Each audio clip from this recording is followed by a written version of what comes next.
The Center for Educational Media and the College of Education at Middle Tennessee State University are proud to offer professional development to K-12 educators in Tennessee through our online video library. These videos are aligned with standards set by the Tennessee Department of Education. For more professional development videos, check out our website at cem.mtsu.edu.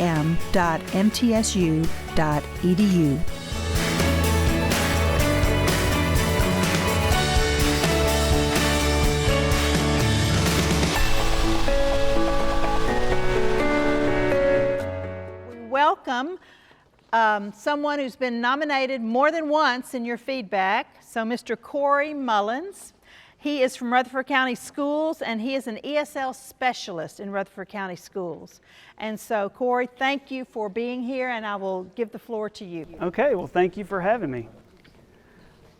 Well, good morning. This is the second hardest slot, right? The before lunch. The hardest is after lunch because then everybody's going into food coma. But this is do they have an after lunch session, or is this it?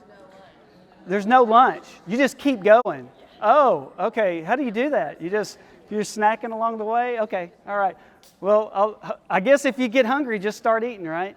Okay, so yes, my name is Corey Mullins. I am an ESL specialist for Rutherford County Schools. I know many of you guys, especially those of you that have worked for Rutherford County Schools, I know we've interacted, and you've maybe even been to some of these presentations before that I do. One of the things that I get to do is work with content area teachers. So in Rutherford County, we're not the biggest ESL program in the state, but we're pretty big.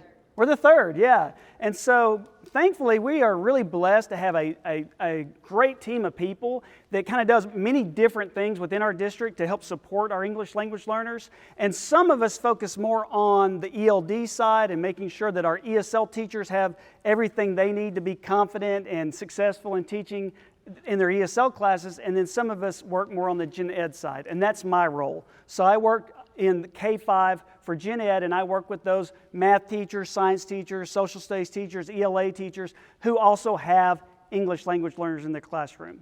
And so what I'm going to be talking about today is the kind of things that oftentimes I encounter with working with classroom teachers and the things that they need in order to be successful with those students in their room. Now, I recognize that probably most of you in here are ESL teachers, right? Am I just by nodding? Yeah, okay. So how would you apply this? What I'm going to show you is what I typically come in whenever I have a principal contacts me and says, hey, I have a lot of teachers that don't know what to do with English language learners. Where do we start? So this is kind of my overview. This is where we start. And then from there, I would go in and I'll work with individual PLCs or individual teachers, and we work on how do we implement this in our plans. Because it's one thing to know what to do, it's another thing to actually then do it, right? So this is sort of the what today. What I hope you will get out of this is if you are called in your building to support your classroom teachers, if you're called to support your content area teachers, either because you're co-teaching or your principals asked you to provide PD or you're an instructional coach or an administrator, I'm hoping that this will spark some ideas for some things that you could focus on. So that's kind of the topic for today. All right, so before we get started here, we got to talk a little bit about the problem. And I hate to start this way, but here's what I've kind of learned from coming from ESL world to Gen Ed world. I love working with English language learners, right? I'm a language nerd. Like, I love learning about languages.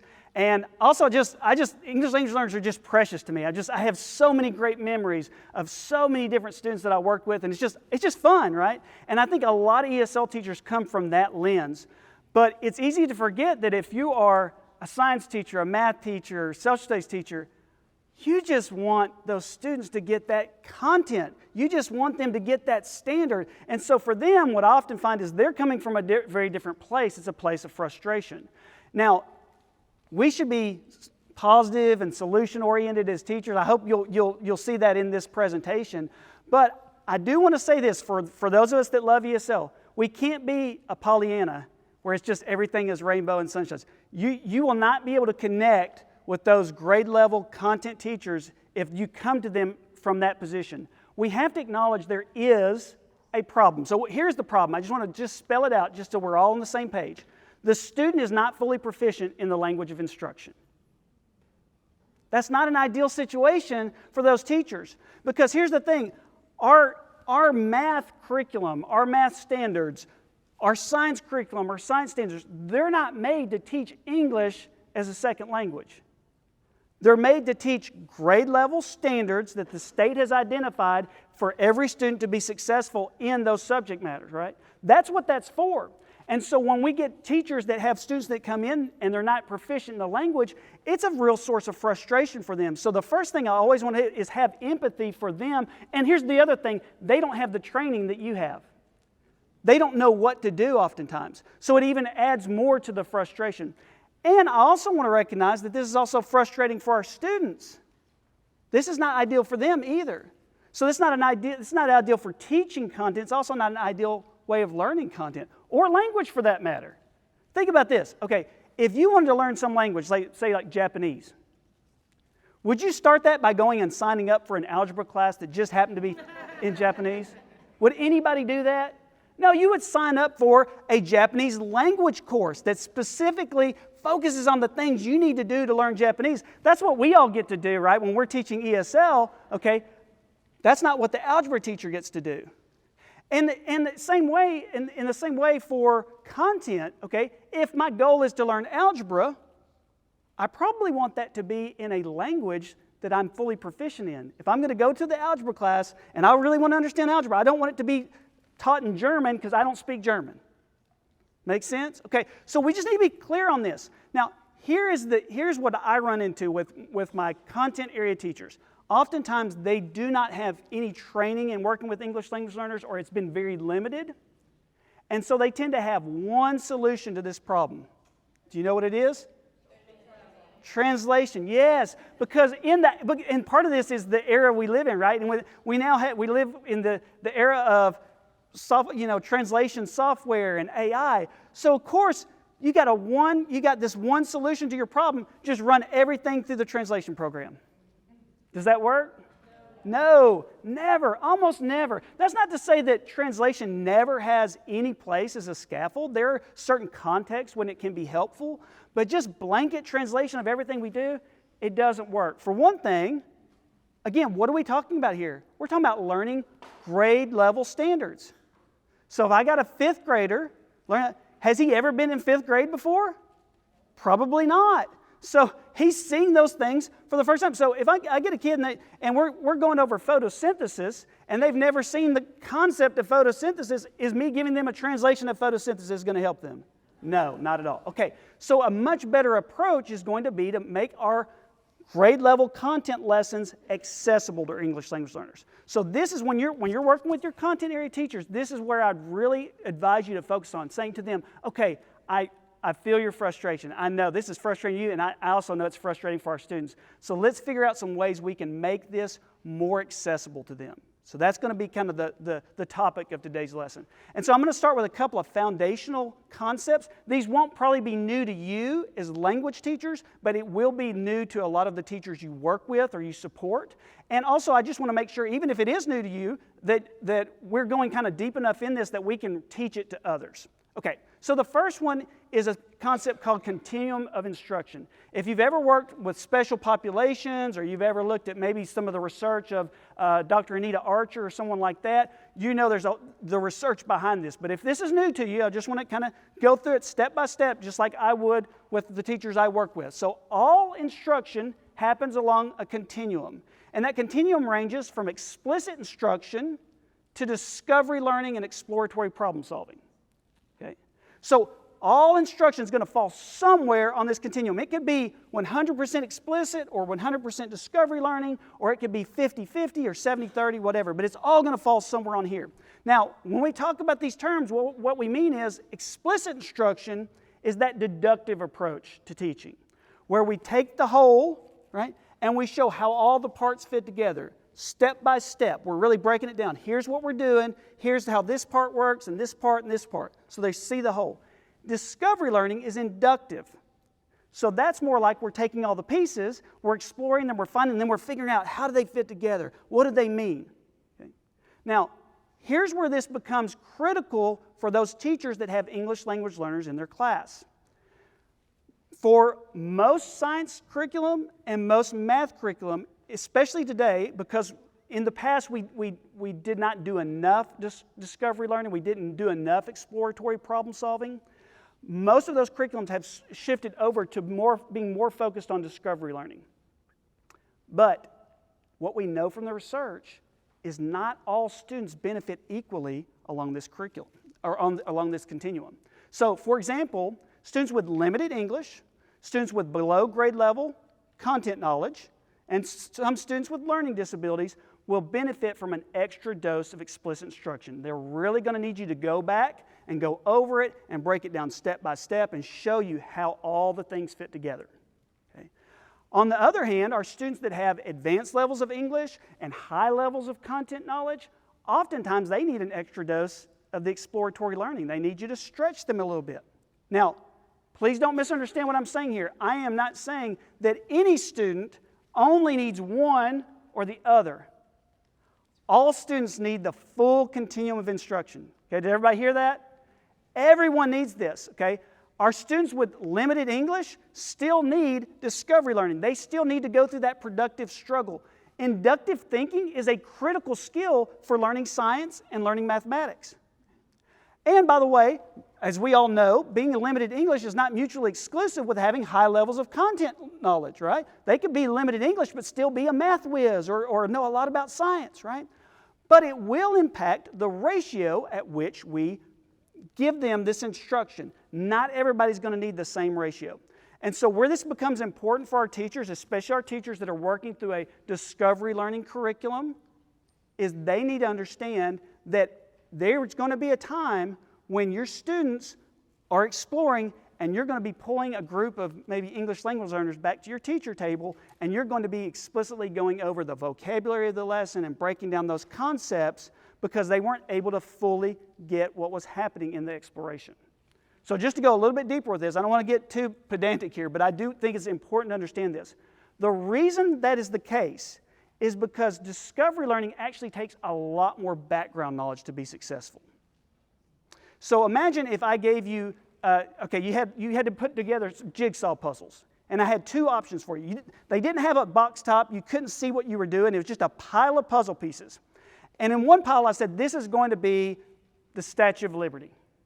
We all know what the Statue of Liberty is, right? We've all seen it a million times. We could probably picture it in our mind. This is that famous picture of the Statue of Liberty that you see on postcards and on TV ads, right? That's number one. Number two, we have no idea what this is. I know you've never seen it. It's just a pile of something. You've never seen it. You don't know what you're constructing. And I say, okay, now you're going to have 30 minutes to put this puzzle together. Which one do you think you're going to be more successful on? The one you're familiar with. Why? Because you have a framework, right? You know where you're going. You kind of like you see the pieces and you have an idea of how they might fit together, where they might plug in.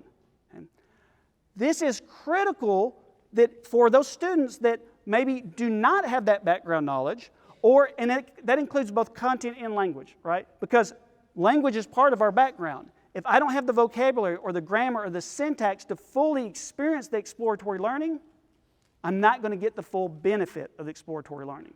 And unfortunately, many of our limited English students, or many of our students that have limited English proficiency also do fall into that second category of having below grade level content knowledge just by virtue of the fact that learning loss due to language challenges, right? Even if they start the first day of kindergarten with us, typically there's going to be some language loss because so much of that early instruction was kind of going in one ear and out the other because they're spending all their mental energy on just making sense of their environment. So they don't get everything. So gaps inevitably form.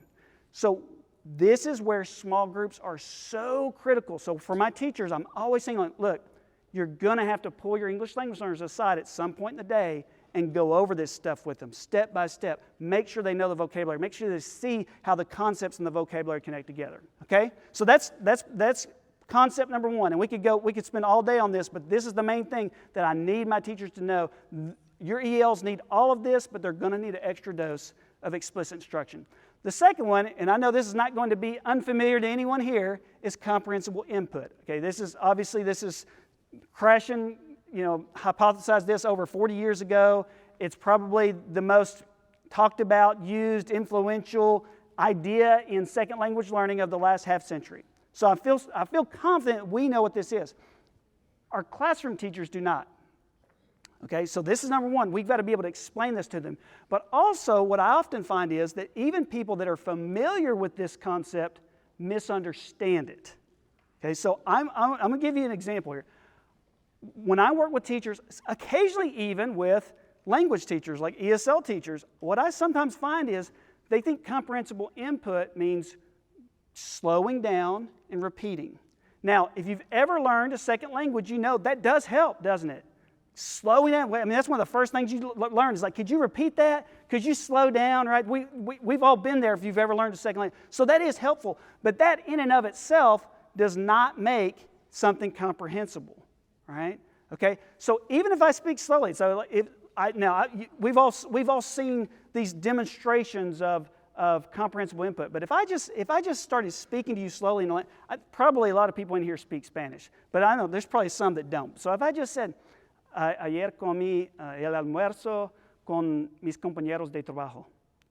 Okay, if I don't know a word of Spanish, it doesn't matter that I said that slow. It doesn't matter if I repeated it 3 more times. Are you going to get it?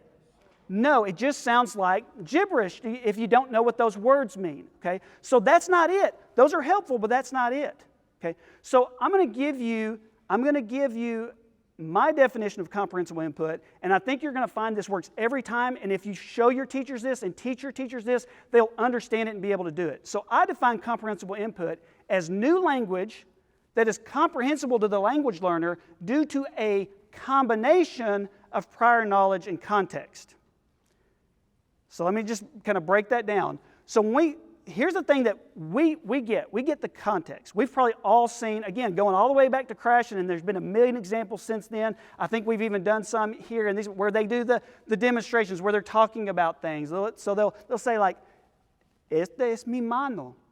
La mano tiene 1, 2, 3, 4, 5 dedos, right? And you say, what am I talking about? Oh, you're talking about the hand. You're talking about how many fingers you have. Okay. What activated that? The visual, that's the context. Me pointing to my hand and saying, la mano, okay? Or they'll pick up a pen and they'll say, esta es la pluma. La pluma es para escribir. And they'll say, what am I talking about? Oh, you're saying, you're talking about a pen and you're saying the pen is for writing. Yeah, that's right. Okay. So we get that, the context part. Almost everybody misses the prior knowledge. I find this even sometimes with ESL teachers don't understand this part. Did I need to teach you what a pen is? If I pick up the pen and I say la pluma, do I need to teach you what that is when I point to it? No. Why? You already know what that is. I don't need to teach you that this is a writing utensil, it's got ink inside. No, you have that as prior knowledge. All you needed to activate that prior knowledge was me to pick up that pen and point to it. This is critical. This is because I promise you, go back and watch any of those, any demonstration of comprehensible input from Krashen on up. I promise you, everything they do where they point to it and they give you context and you know what it means, you already know what that thing is. So why is this important? Okay, because we've got 2 different kinds of learning that's going to be coming in when we're teaching academic subject matter. Again, going back to those grade level standards. Some of that information is brand new to everyone. They've never seen photosynthesis. Okay? So that is not at that point second language learning. This is the first time I'm ever hearing this term. This is the first time I'm ever hearing this concept. Again. So can I just make that comprehensible automatically? No.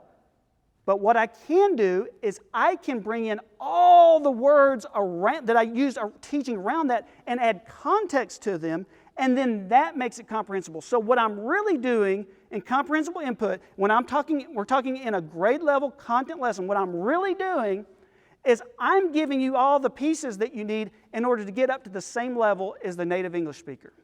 So we're doing photosynthesis. Okay, that's a brand new word. Nobody knows that word. But what I'm going to make, where I'm going to use comprehensible input is all the words we do know. Plant and sunshine and water and sugar and leaf, et cetera, et cetera, et cetera. I'm going to contextualize those so that I'm bringing you up to the same playing field. So now we're all on the same level so that then when we explore photosynthesis, I can fully benefit from that exploration.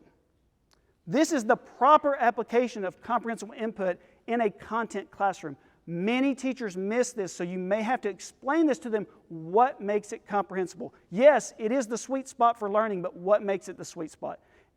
Yes, they can understand things even when they don't understand every word in the sentence, but what makes it that they can understand those things? It's this right here. Okay. All right, so there are 6 principal means of adding context to a lesson. Now, this is the nonverbal context. So this would be visuals, modeling, hands-on activities, demonstrations, props and gestures, and realia.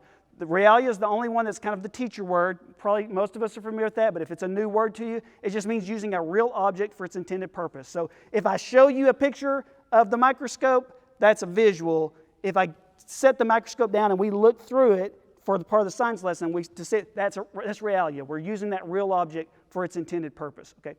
All of these can add nonverbal context. Now, is that the only kind of context that we could use to make something comprehensible?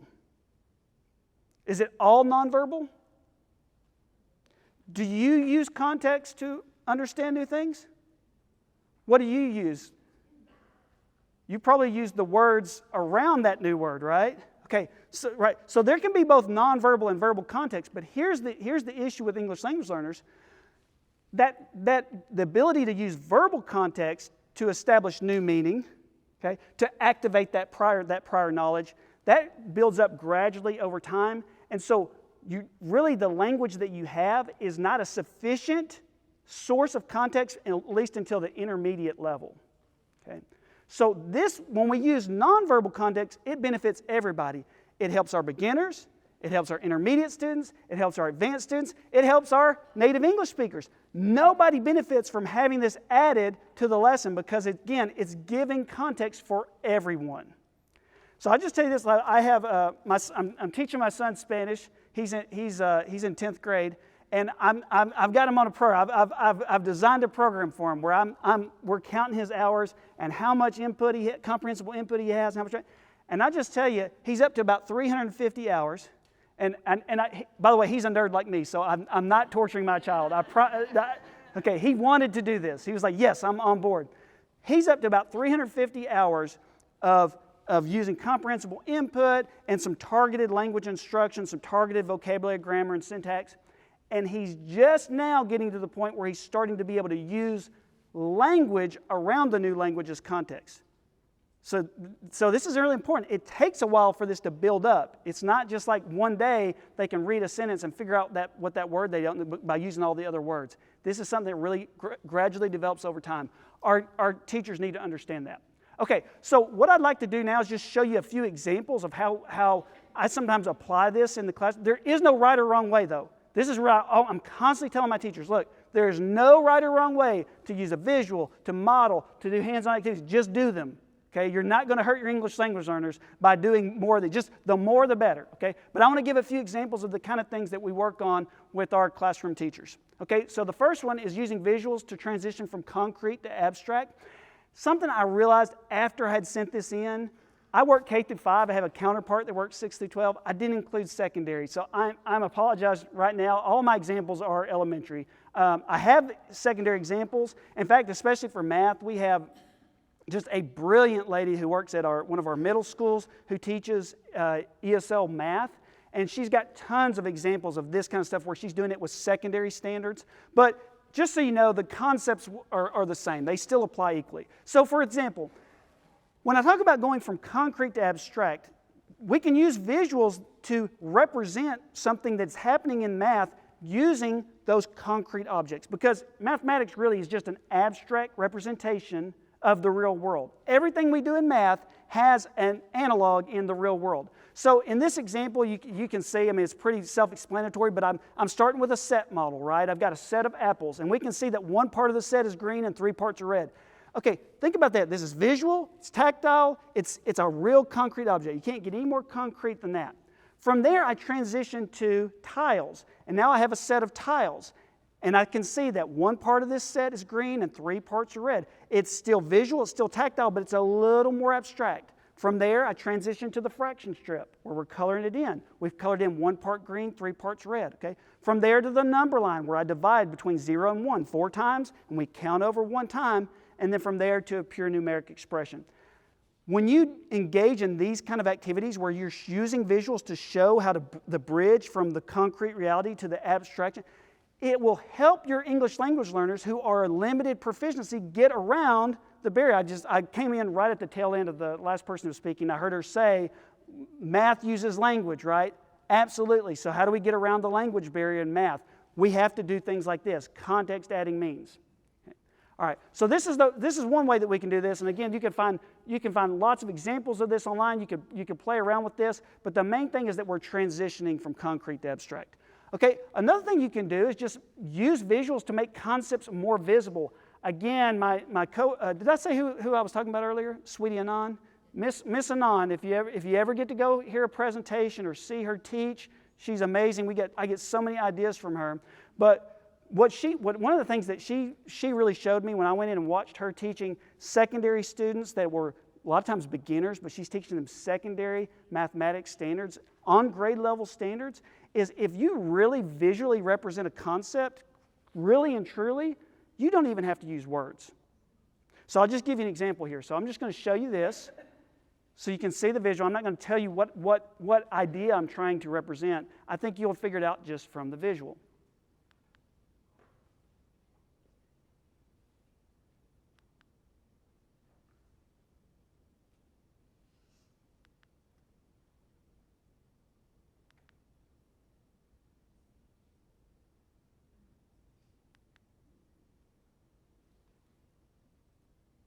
Could you follow that? Do you follow that idea that we're teaching there? I didn't say anything. All I did was walked you through the steps and showed you these are just a really good visualization of the concept. So the more we do this, the more we're going to be able to get around that language barrier. All right, I'll give you a couple more examples here. We can use visuals to expand concept knowledge. Now, this one I like to use a specific word here. I'll tell you why in just a second. But basically what I'm going to do here is I'm going to use a range of examples. One of the things that it is easy to forget as a native speaker of a language is part of what makes you fluent in that language is not that you didn't know a word or you know the meaning of the word, but that you know the depth and breadth of that word. Okay? So here's my example. Vacation.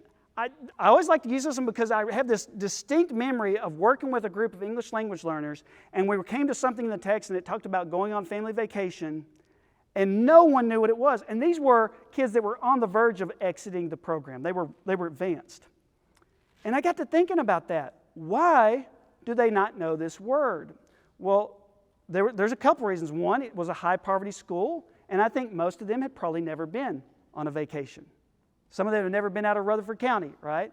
Okay, that was part of it. But also, too, when somebody defines something for you or even gives you an example, it really doesn't fill you in all that is. So if I say to you, hey guys, I went on a family vacation over summer break, that activates so many possibilities, right? You know, that could have been staying in a hotel by the beach, or it could have been camping in the mountains, or I went on a cruise, or I went on a trip to Europe. You know all the different things that you could do for a family vacation. If you don't have that background knowledge, it doesn't help. Would it help if I defined it? If I said, a vacation is taking time off to go spend time with friends and family? A little bit, but does that activate all that? No. What if I give you an example? What if I said, a vacation is when you take time off to relax and enjoy your friends and family, like camping. Does that help? It helps a little more, right? But you know what every English language learner I ever had would say from then on? What does vacation mean? Camping, exactly.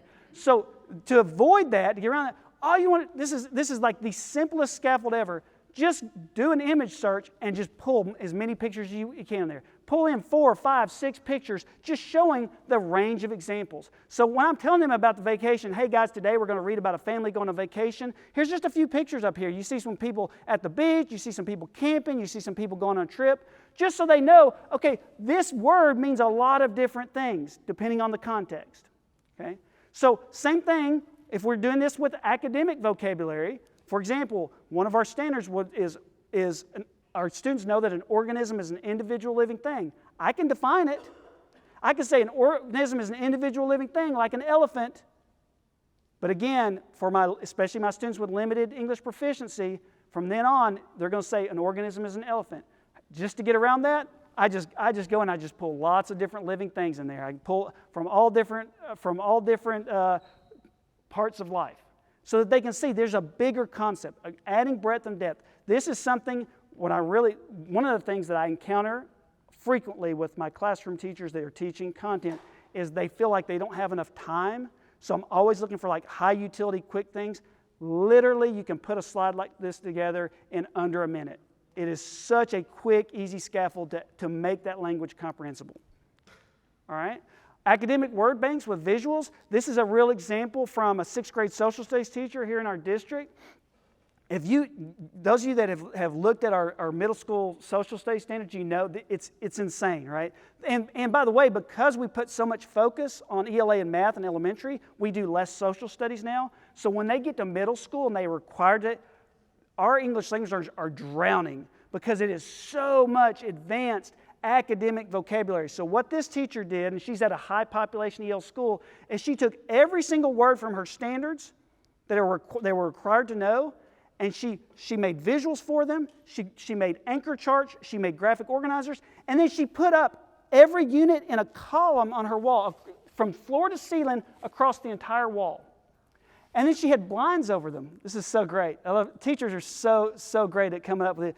And she let the blinds down over each column. So when they get to Unit 1, she raises the blinds for Unit 1. She says, we're going to learn all of these words about Mesopotamia or whatever it is, right? Ziggurat and all these words. And she does it. She goes through that. So academic vocabulary is one of the hardest things. It's hard for all of our students, but especially our English language learners. And if we compare a visual with this gives them a hook to remember.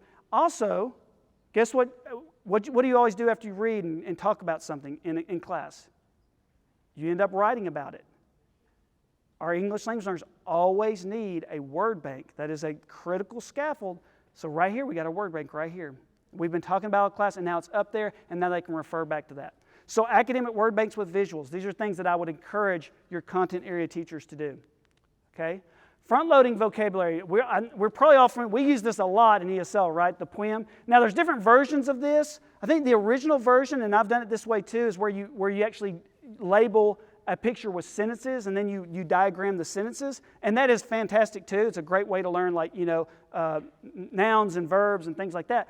But when I'm talking about front-loading vocabulary for a content lesson, I find one of the best things to do is to label a picture. And what I love about this strategy is, number one, it doesn't take very much time. And I don't know about in your county or what resources you have, a lot of the teachers now in our county have smartboards. So they don't even have to worry about printing, do they have enough ink in the printer and things like that. They can just put the picture up on their smartboard, they can label it, and they can save it. What does this do for our English language learners? Okay, well, let's say, for example, today in science, we're going to be reading about marine biologists. We're reading an article about the marine biologist. So I've taken a picture of some scuba divers on a coral reef, and we're just going to label it together. And everybody can participate in this. This is one of those activities that whether you're a newcomer or you're a native English speaker, a newcomer can just point, right? They just say, what's it? And you go through and we're just going to label it real quickly. Okay, this is a shark, right? Okay, and you'll be surprised if you've never done this before. I mean, I'm always surprised when I'm in those classes that we'll have native English speakers say, what's that on his face? And we'll go, oh, those are goggles. They keep the water out of there. I'm always surprised that even our native English speakers will have some gaps in their vocabulary. So they label this, and I promise you can do 25 words in under 5 minutes. Then we go to our article. What is this going to do for us now? Now, every time one of those words pops up in the article, it's going to pop out, right? But not only that, because we have just identified this, and maybe even talked a little bit, when we get to that sentence that says, When the scientist saw the shark, he kicked his flippers to swim faster. I can say, hey guys, remember the flippers, the things on their feet? Remember the shark? And now that sentence, which would have been completely just nonsense to them, is now comprehensible to them because we've done this. Not only that, what are we going to do after we read? We're going to write. And what did I just say? We always need, when we're writing with English language learners in the content classroom, a word bank. Right there, you got your word bank ready-made. You didn't have to do any extra. You didn't have to print something out. You didn't have to do extra planning for this. It's a ready-made word bank. So now we have a word bank to write. This is golden for use. It's a great way to use a visual, an easy way to use a visual, a quick way to use a visual to front-load that vocabulary and get them ready for that article. By the way, these are just a handful of examples things that I like to do with teachers. Again, I just want to say this over and over. There is no right or wrong way to do this. You don't have to have a PhD in visuals to use visuals, okay? Don't overthink it. In fact, I had a teacher last year. She was a brand new teacher, and she said, we just met in the PLC, and we were adding visuals into our lesson. We said, we could put it here and here and here. And she said, hey, afterwards she said, Mr. Mullins, could you maybe have a meeting with me sometime and show me how to use a visual? And I totally get where she was coming from, because she's thinking, hey, here I am, the county ESL specialist. I must have some secret pedagogical knowledge that makes this work. And I said, you don't need to have a meeting with me. I said, when you put these pictures up, just point to them while you're talking about them. Right? So this is another thing. I think sometimes teachers are intimidated because they think they have to have this high level of knowledge, when in reality, they just need to be doing the basics, right? Okay, so here's some ideas for modeling. Modeling, again, going back to our foundational concepts, modeling is critical for comprehensible input. It's critical for explicit instruction. If you have English language learners in the content classroom, you need to be doing modeling. So here's just a few ideas for that. Number one, model the task while giving directions verbally. This is something, I'm in classrooms pretty much every day, and I don't know how many hundreds of teachers, maybe thousands of teachers I see over the course of the year. If there's one thing that I could change, is everybody models their directions.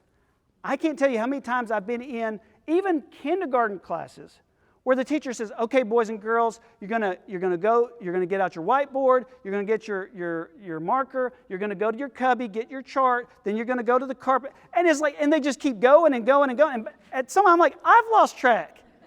All verbal. And then they're English language learners at the end, and some of their native English speakers too. They're just kind of like, what am I doing? And then what does the teacher have to do? She goes, no, you're supposed to get your chart. Hey, get your marker. Come to the carpet. I'm thinking, you could have saved so much time and energy just by showing them. And this works for older students too. Okay, you're going to get out your book. You're going to turn to page 27. Get out your notebook, right?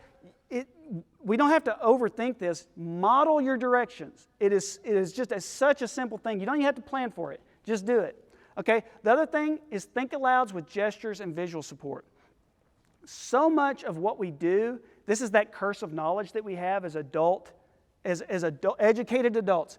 We can do so much stuff just automatically without thinking about it, when in reality there's maybe a 5-step process, but we've automated it because we know exactly what to do. We look at that paragraph and we just instantly know what it's about, or we look at that math problem, we just instantly know how to do it. Okay, what we have to do is put ourselves in the position of the learner and think, okay, if I had not had this automatically in my brain where I could just do it, what would I have to do?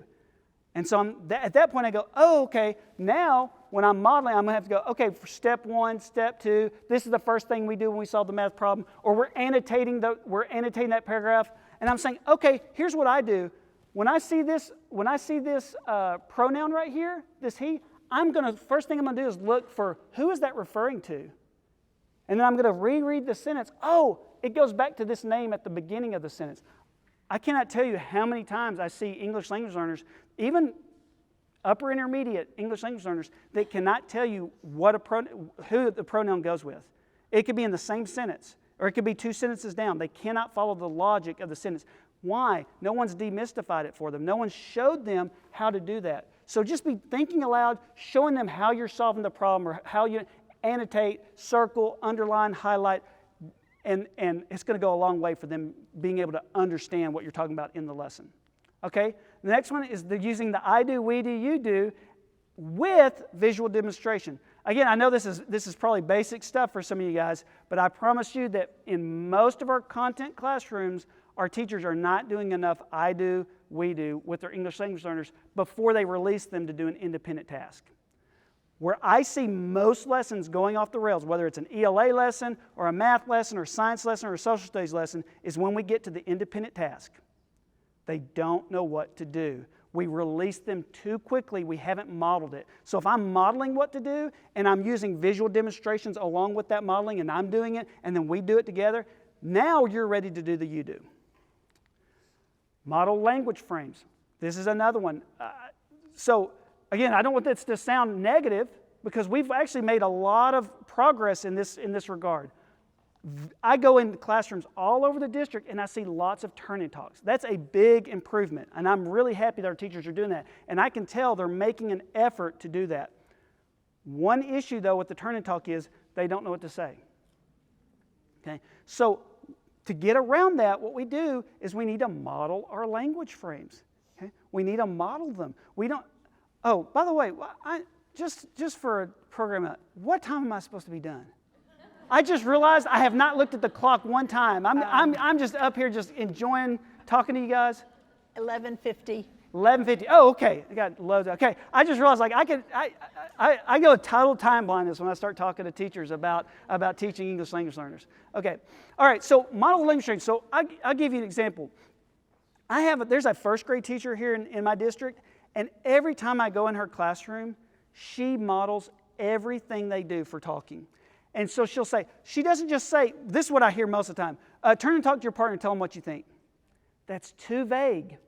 They don't know what they're doing, number one, and they don't know how to do it. So the first thing she does is she's very specific. She says to them, hey, we just read in our story about a little boy who got scared. I want you to go back and look in the text and see if you can find why you think he got scared. Everybody do that now. And she gets them, so she prepares them for the turn to talk.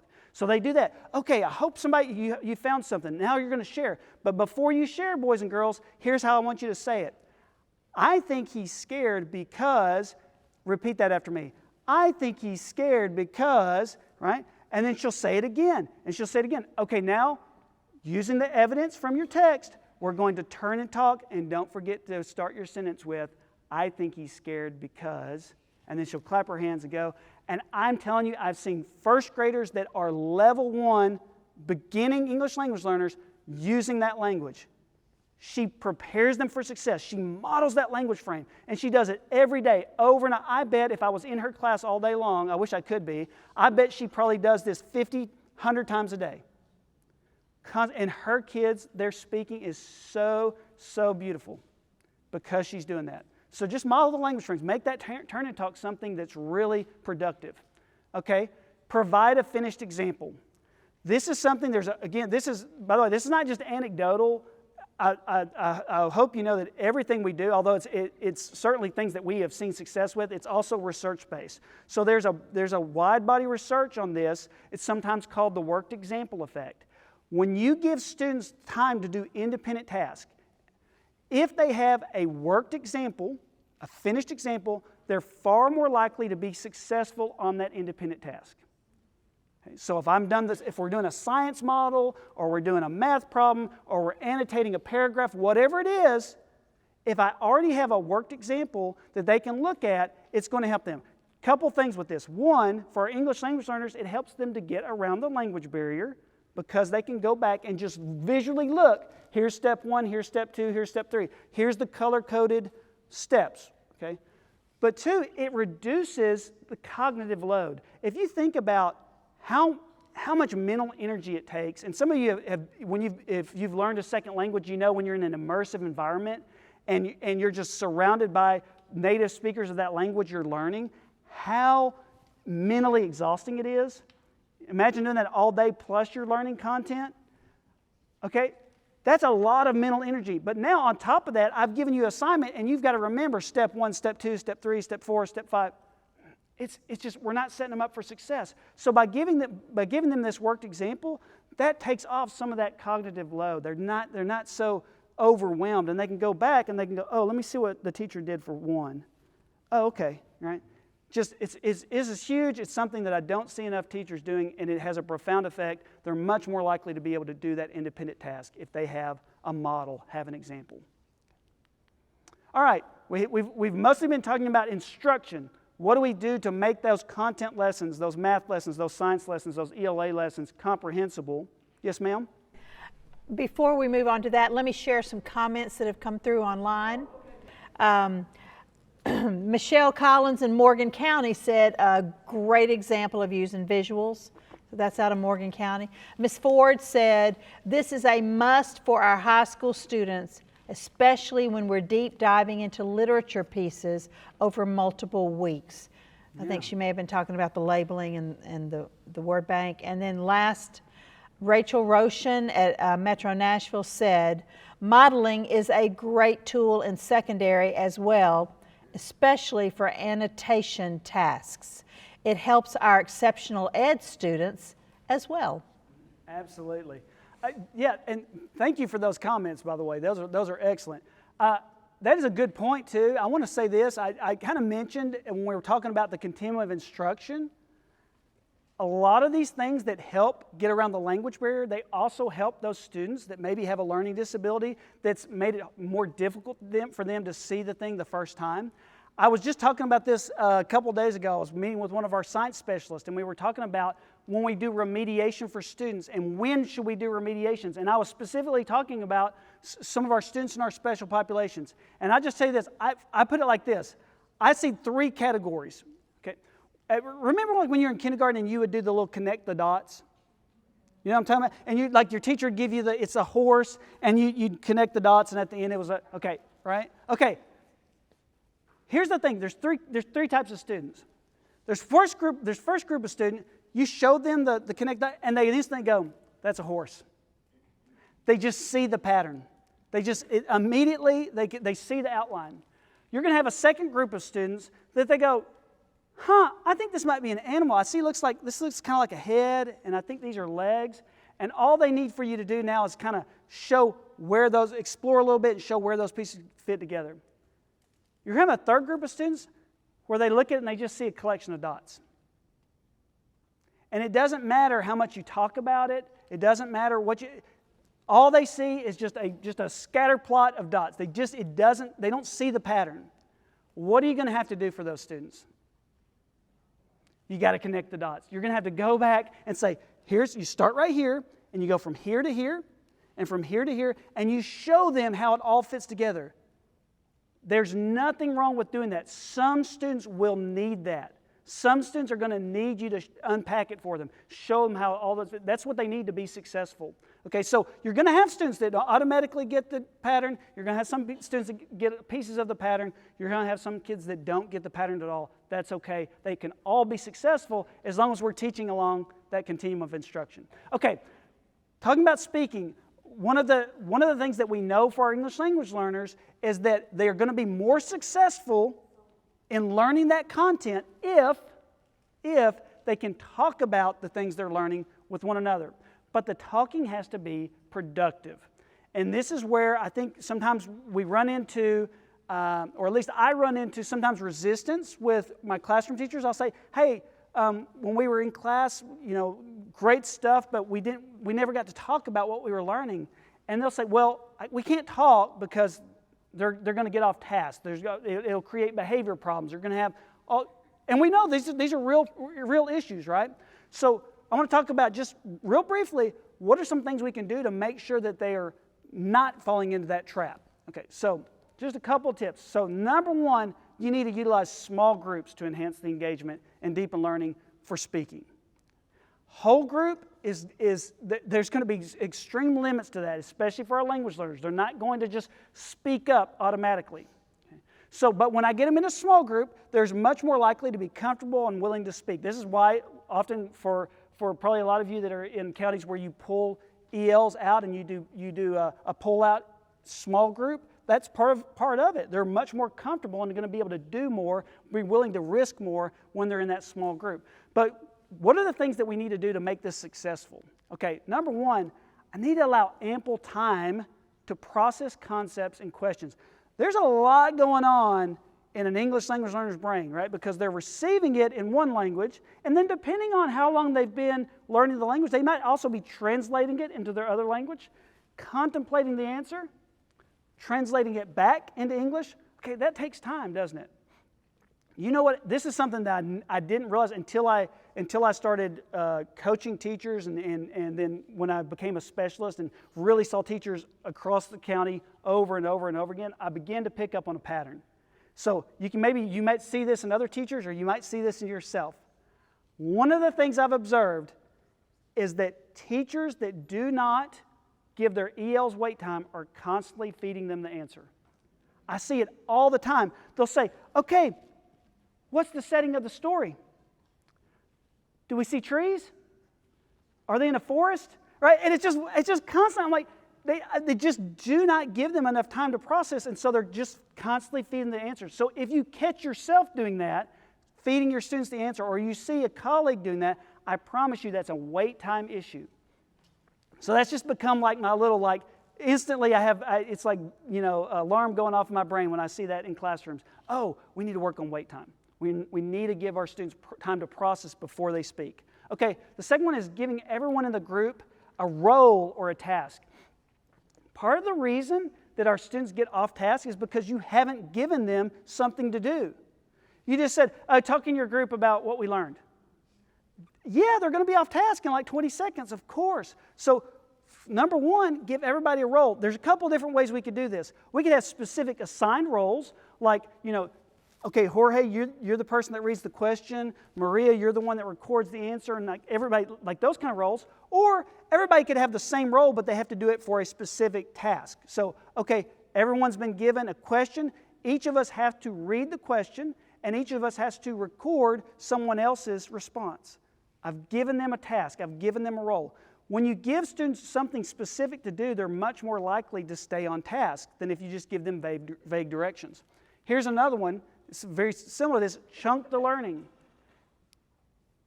If you give them 7 things to talk about, you're going to get 0. Every time. You just cannot expect that, especially from our English language learners. Give them one thing at a time that they're supposed to be talking about. Chunk it. Second one, be specific. This one, okay, of all of these, this is the one that is the one that I'll die on this hill, okay? This is the biggest one for me. I wish that teachers would be more specific when they give speaking tasks in the classroom. What I typically see is we just read something or we watched something, and they'll say something like, okay, talk about what you learned. Something like that. It's always so vague. And this is why they say, I cannot believe that they're, 10 seconds later they're talking about soccer or something. You've given them nothing. Be specific. Don't just say, tell what you learned. Say, okay, we just watched this video about the Amazon rainforest. I want you in your group to come up with a list of 4 things that we learned in the video about the Amazon rainforest. Be ready to share whenever I call on you. That's specific. Now I've given the group something specific to talk about. Much more, are there still going to be kids that get off task? Of course, but much less likely because I have something I'm specifically trying to do. I'm specifically speaking about. Much more likely to get productive speech. We have a really great question. Yeah. But I'm going to let you finish this slide first. I didn't realize you had one more I got bullet. one more here. So the other thing is just for the teachers to monitor their groups. This is just a little thing, but group time cannot be teacher checks your email time. It just can't. And I say that with no judgment because I know as teachers, we're asked to do a million things, and so no judgment there. But you got to be in the group. You've got to be leading the group. At least one group at a time. You've got to be rotating member of the group. You've got to be checking, making sure that everybody's on task. You're much more likely to get good, productive speaking if you're in the groups. It can't be just you release them to be fully independent. Yes, ma'am. So the Heather in Memphis Shelby County Schools wants to know, when you are modeling for students and showing an example of the work and working through it, should it be the same assignment that they're doing, or should you use a different example? No, it should not be. It should not be the exact same thing they're doing. And by the way, there's an order to this. If you're doing, for example, in mathematics or science, if you're doing that exploratory model, we don't want to give the worked example before we explore. That gives the game away. Because remember, what are we trying to do? We're trying to teach inductive skills. We're trying to teach them that productive struggle to embrace that uncertainty and say, I don't know what the answer is yet, but I'm going to look at the pieces to find them. But after you've explored, we come back together and we do analysis. And so this is when I would do the worked example. While we're doing analysis, we're going to talk about what worked, what didn't work, and now I'm going to show you an example of something that works. And we're going to go step by step and see why it worked. Now then, that worked example is what I'm going to use for you. Now you're going to do some others within that, using those same skills, not the exact same model, not the exact same as the model, but the same skills as the model for your independent task. So that's the way I would do that. All right, thank you. That was a great question. Okay. All right, one other thing about speaking, this is especially if you're at a high EL population school, if you can do this, you can't do this everywhere, but I really like strategically grouping my students, and I like kind of the triad model where I do a beginner, an intermediate student, and a native English speaker. It doesn't have to be just 3 kids, but at least those are the 3 elements of the group. It could be a 4-person group or a 5-person group. But if I have a newcomer, I would love them to be in a group with a bilingual student who could kind of maybe do some translation to clarify meaning, but I also want them with a native English speaker who could be their language model. Now again, just like I said before, they need to have roles, because if they don't have roles, there's not going to be productive speaking. One kid's going to do everything and everybody else is just going to copy, right? But if you have roles, this is a great way to ensure that students at every level are working together and that they're talking about what they're learning, and that, again, for our ones that are very limited in terms of their proficiency, they've got a great model that they can emulate when they're learning that language. So just something to think about. And by the way, this is not mutually exclusive with doing a heterogeneous group. Doesn't mean you can't do homogeneous groups at your small group table. I could have all my small groups doing this, saying like the reading rotation, and then I could say, and they're labeled like A student, B student, C student. Maybe A's are my newcomers, and I could say, okay, A's come back to the teacher table, and for the next 10 or 15 minutes, I'm working on foundational vocabulary, foundational skills with them. And then I send them back, right? And they can go back into their heterogeneous groups. So it's not a one or the other. You can do both. You can do targeted instruction, and you can have them working together. Great way for them to develop their speaking skills. Okay, we'll finish on reading and writing here. And I know that this could be like a whole day by itself, okay? Believe me, I get this all the time. We can't go over every aspect of learning to read and write in a second language. That'd be another session for another time. But in terms of my teachers, what I want them to know, those kind of foundational concepts, where do we need to start? This is give you some ideas for if you're supporting teachers. Okay. So the first thing is they need to understand the language domains. We talk a lot about the 4 domains of language in ESL: listening, speaking, reading, and writing. Now, obviously, that's not a difficult concept to understand. What I find is often misunderstood by content area teachers who have not worked with English language learners is they don't understand that these do not develop at the same rate. Even though did I say rat or rate? I know that came out wrong. At the same rate. They know that they develop together, which is correct, but there's an assumption that if I have really good oral language skills, then I should have really good literacy skills, right? And they're confused. That's not what happens, right? So when we look at like our ELPA 21 scores, we know it usually looks more like this, right? Okay, and this is natural because what's happening? I'm in an immersive environment surrounded by native speakers of the language I'm learning, so 7.5 hours a day I get listening practice. And then throughout that day, hopefully I'm getting speaking practice, and hopefully it's academic speaking practice, not just, talking on the playground or in the cafeteria, although that's important too. But then that reading and writing, that's going to develop more slowly. And of course, writing is usually the last skill to develop because I can't write something I can't read. So my writing is always going to be held to that. Now, are there exceptions to this? Absolutely. I mean, this is not 100%. We do get students that maybe they took English as a foreign language in their home country, and they've learned to read and write in English, and then they come here but they're not good with listening and speaking. So kind of like some of us when we take a foreign language in high school or something like that. So we do get those situations, but most of the time when we see the way our English language learners are developing, it's this right here. Now, where does this become a real issue? Our students that have been here for a few years, like our students that are third, fourth, fifth year, our LTELs that have been 6+ years, oftentimes they begin to be held back by their limited literacy. And so for those students, the focus has got to be right here. The focus needs to shift to bringing up those literacy skills, bringing up the reading writing. Now, again, we're not going to do this topic justice because we could spend all day on this. But I just want to real briefly what I would want every content teacher to know about reading and writing in English is this right here. I know we've all seen this, Scarborough's reading rope, right? Okay. This is no different. Now let me rephrase this.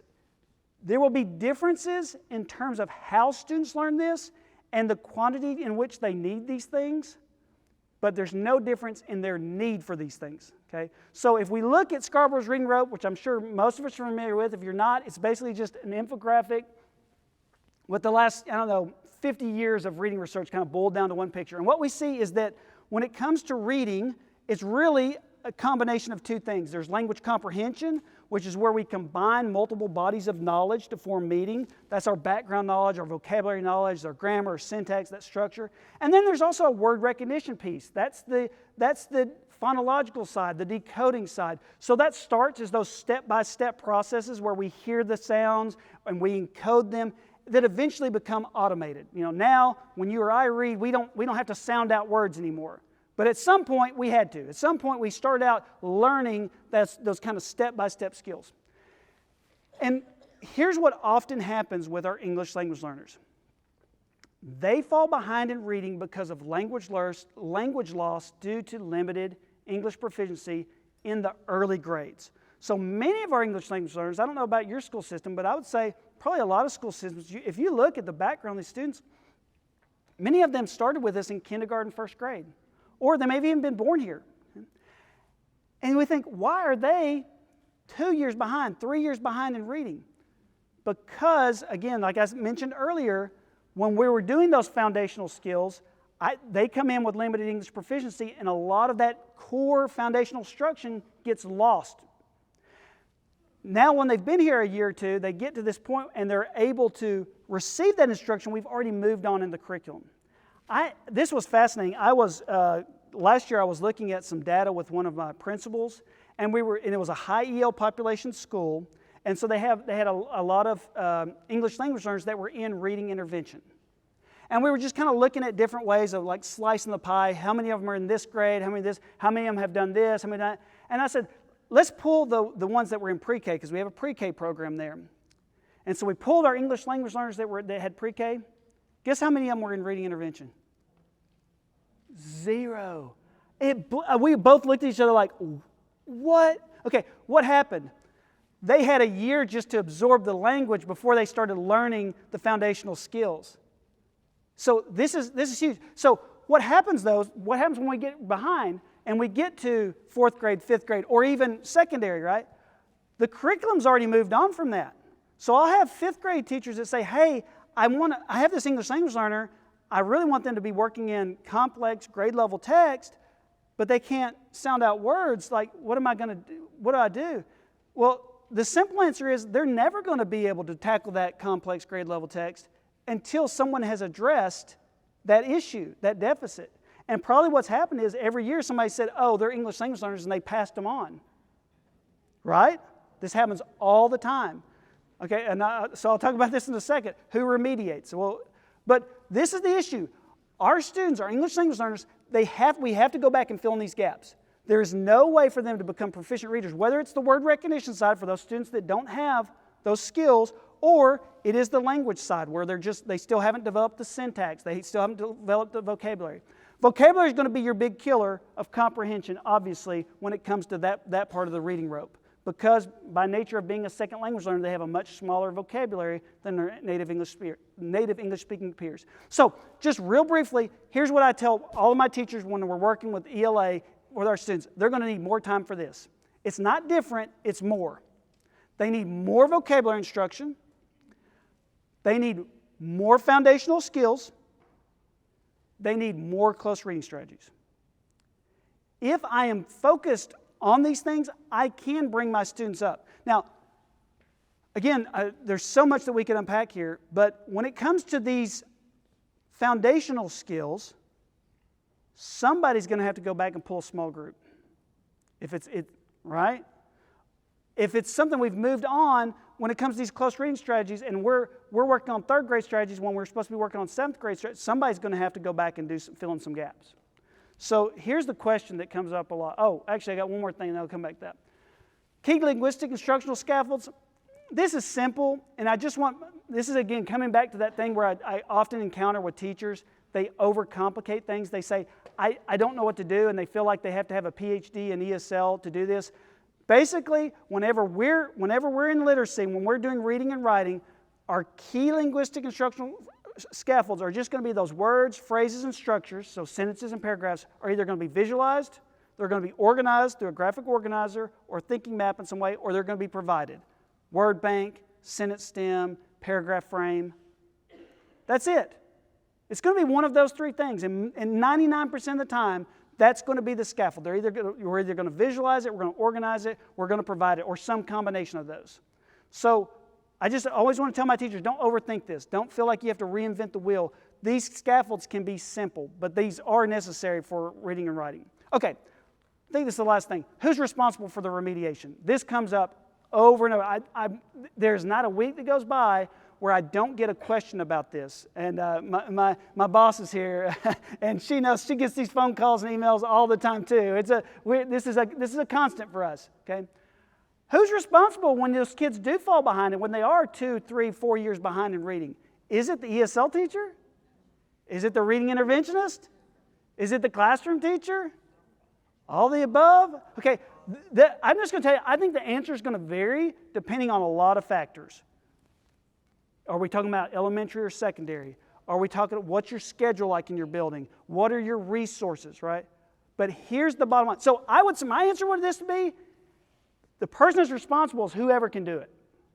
I don't think there's a right or wrong way to do remediation in reading and writing, but somebody's got to do it. And so what I always tell my teachers, whether they're dual served, when I'm working with classroom teachers, SPED teachers, ESL teachers, no matter our reading interventionists, sometimes I'll get called in to work with our interventionists that have English language learners. I tell them all the same thing. Do not assume that someone else is working on the need that you have identified. If you've identified, they have really poor phonemic awareness. They cannot hear the sounds in these words, and that's why their spelling just looks like scribble, just random letters. Okay, you've identified that. Who's working on it?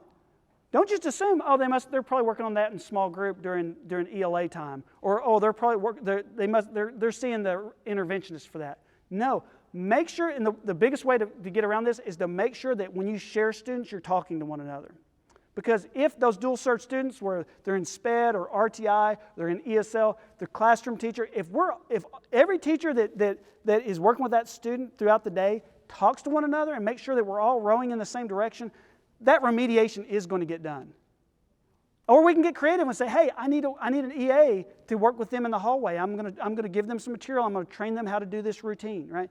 There's going to be a way, but we have to be talking to one another. We can't assume it's somebody else that's doing the remediation. And a lot of English language learners need remediation in reading and writing.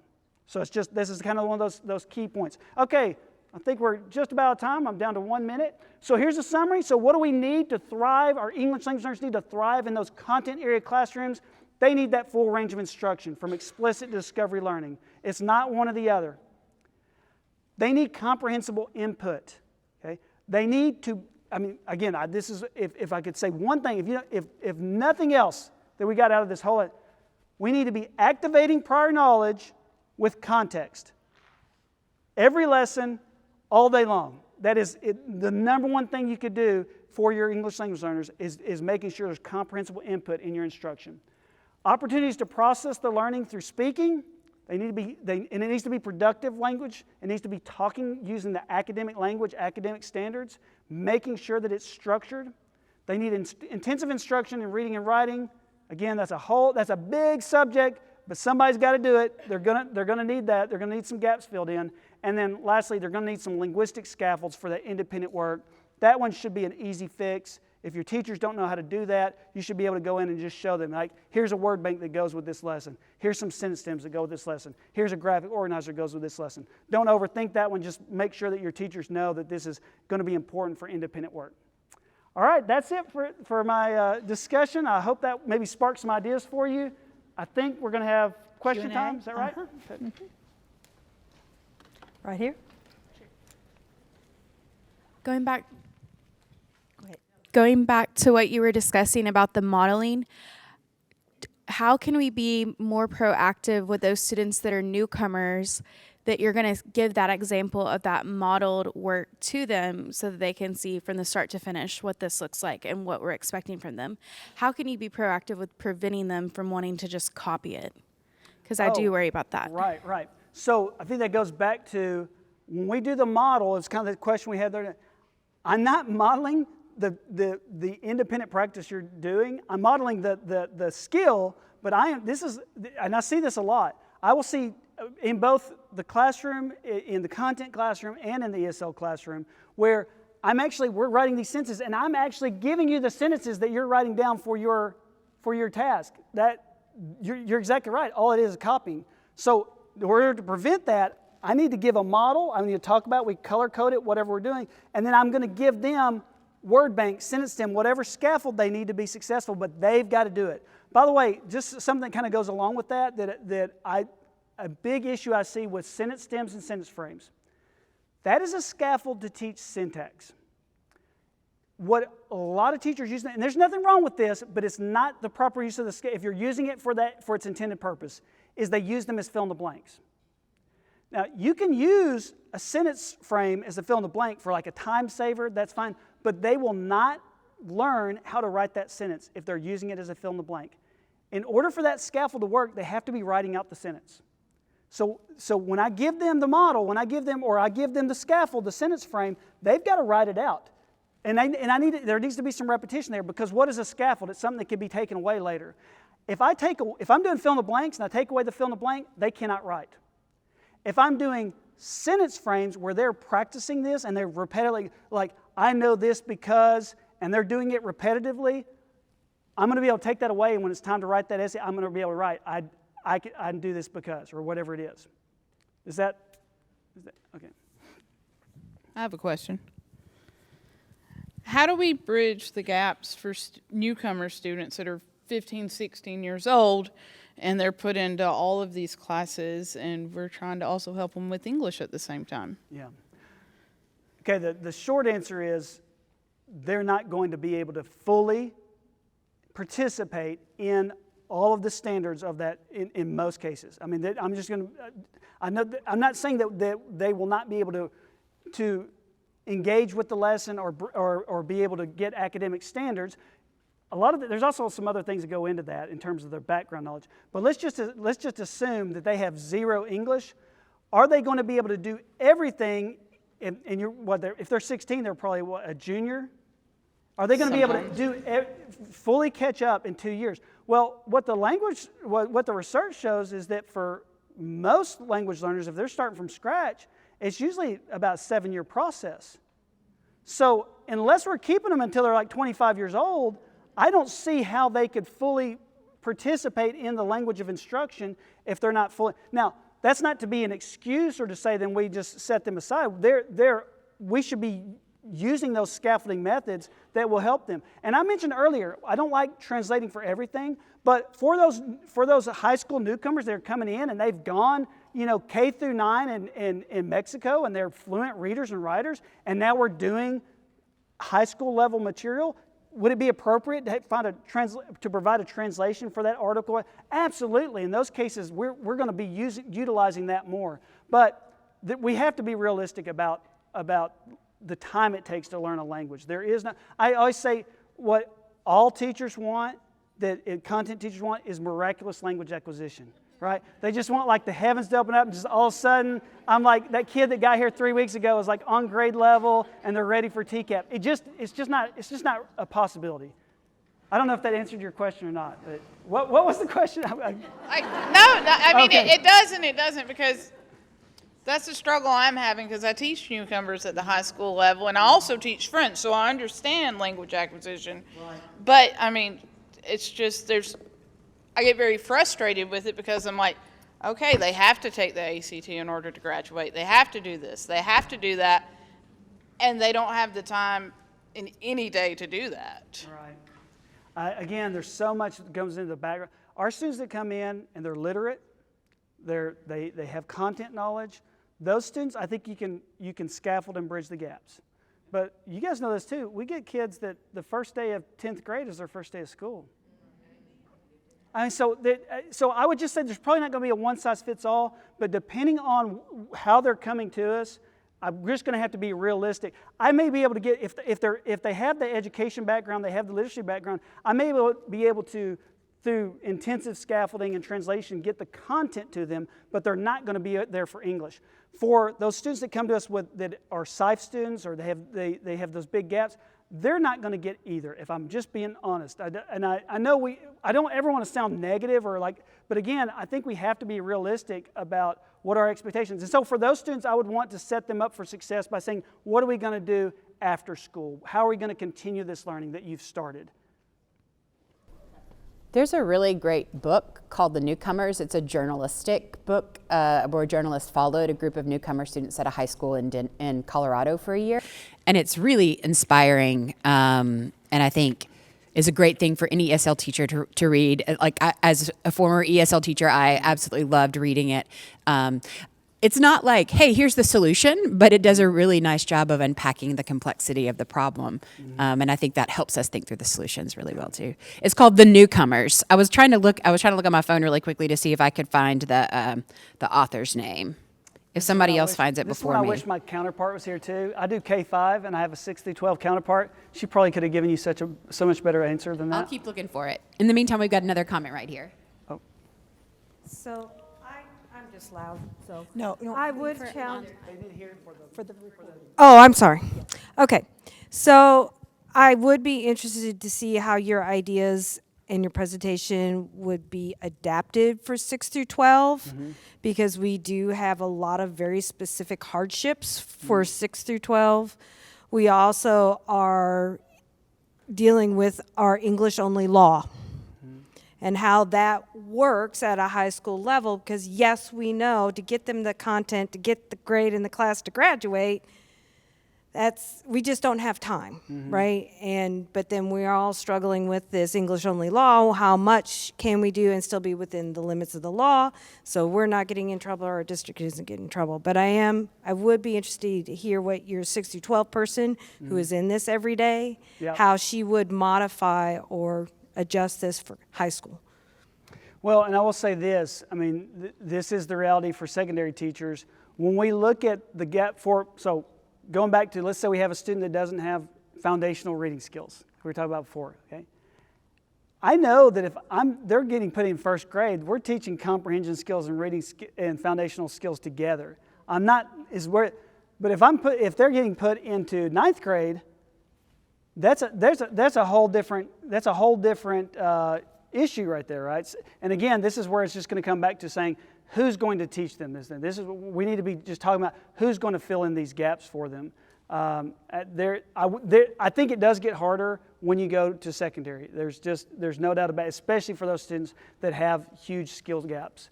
That's not to say we can't do anything for them. We can, I mean, we should be, but there's going to be more creative solutions, and it's going to be, we're going to have to think long term. I guess that's the way I'd put it. Realistic expectations, yeah. I was wondering your thoughts on newcomer programs and curriculums and the appropriateness of pulling kids out for that, for how long. I'm middle school, so that's kind of where I'm coming from. But like she was talking about the kid who kind of arrives, and just your thoughts on should they be separated for how long and what program of newcomers? Well, I mean, if you're starting from scratch, and especially if you're an older student, you do have different needs. And so we have a newcomer curriculum with our county, and I think it's been very successful because it's more targeted. Again, going back to that example I gave with the pre-K students, I think you do have to. It does help to have some baseline of where somebody's just focusing on building the foundations of the language without the pressures of content. And so if everything is math, ELA, science, and I'm starting, it's just a lot harder. So if somebody can do a class where we're just focusing on the foundations of language, I think long term that's going to benefit them more than if we skip over that. But it'd be interesting to see. If I'm honestly, I don't know if there's been like large scale research on that comparing. There may be out there. Some of you may know. I'd be interested to see that. But my gut is that it's beneficial. Speaking about research, I had a question when you were talking about the continuum of education and explicit versus them discovering, and like based on my own personal observations and like anecdotal experience, yes, for sure, our students that have the bigger gaps need more explicit instruction. Do you have specific like research that I can take back to say this is why? A great resource for that is Dr. Anita Archer. She does a really great job of kind of unpacking all that research, and in fact, she has a book called Explicit Instruction. So that'd be a great one to start. There's several out there, but that'd probably be the best place to start.